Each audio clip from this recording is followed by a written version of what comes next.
cel mai tare eveniment al verii, un eveniment al muzicii electronice aici la malul mării. The Mission, invitați speciali Dubfire, Paul Van Dyke și Moby.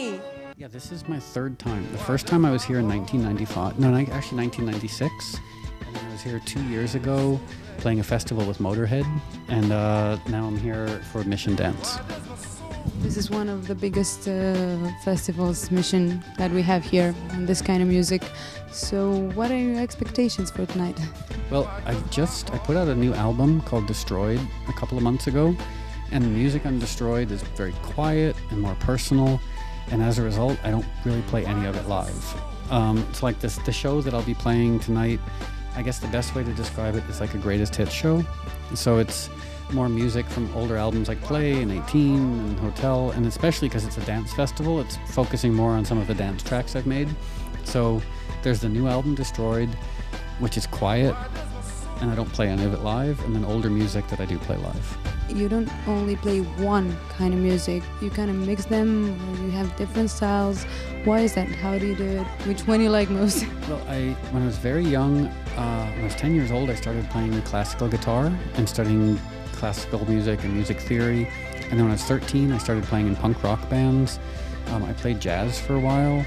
I played bass in a reggae band. I was a hip-hop DJ. I've made house music. I've done all these different types of music because I don't love any one type of music. What I love is how music affects me emotionally.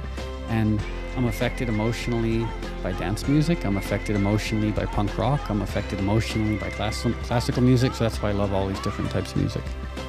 You write your own music, right? Well, when I make the records, it's just me in my studio. So I write the songs and I play the instruments and I do all the engineering and production. I sing sometimes, but I don't like my voice that much, so I try and get other people to sing. Yes, I know you had many featurings. Can you tell me some names, which one you like most, or which one was more difficult? I've worked with a lot of celebrities, but now when I make my records, I just want to work with my friends, because I'm not really that interested in the world of celebrity culture. I'm more interested in trying to make music that I love, working with friends of mine who have good voices. But I mean, in the past, I worked with everybody from David Bowie to Gwen Stefani to Britney Spears to Michael Jackson to Axl Rose to Metallica to the Beastie Boys. I've worked with so many different people, and now I just like making records by myself with my friends. Do you have any interesting stories, I don't know, about the concert or during the tour or something that you can share with us? The nice thing about doing festivals is you actually end up in really beautiful places. Like tonight we're playing on the beach in Constanta. We've played a few days ago, we played in a beautiful medieval castle in Carcassonne, France. We played another beautiful castle in Lithuania. We get to see some really interesting places. But ultimately, as much as I love playing music, right now, kind of all I want to do is go home and have a normal life for a while. How do you keep the public, just so focused on you and having a good time during your show? How do you keep them alive? Well, as I said, the live show doesn't really sound like the music I make these days. It's much more focused on older music. And I basically, when I'm putting on a concert, I try to put on stage what I would want to see if I was in the audience. So I try to play, when I'm playing live, I play more energetic, songs that hopefully people want to hear. What is your midnight?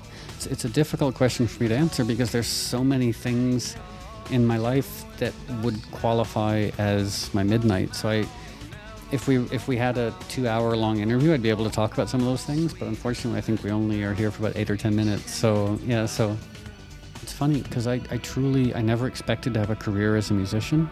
When I was growing up, I thought that I would be a university professor. That I would teach philosophy, because that's what I studied at university.